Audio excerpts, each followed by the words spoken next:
Hi, in today's video, I'll show you how to enable the 5G network on your Samsung Galaxy phone in the easiest way possible.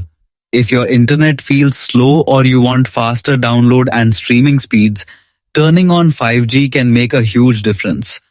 The best part is that it only takes a few seconds to set up. So first, unlock your Samsung device and swipe down from the top of the screen. Tap on the settings icon to open the main settings menu. Once you are inside settings, find and tap on connections. This is where Samsung keeps all network related options including Wi-Fi, Bluetooth, SIM settings and mobile networks. Now tap on mobile networks. On the next page, select network mode. Here you will see different network options available for your phone. To activate 5G, choose the option that says something like 5G preferred. After selecting it, your Samsung Galaxy phone will automatically switch to a 5G network whenever 5G coverage is available in your area.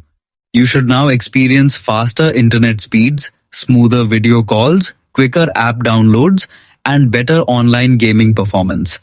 Thanks for watching this video.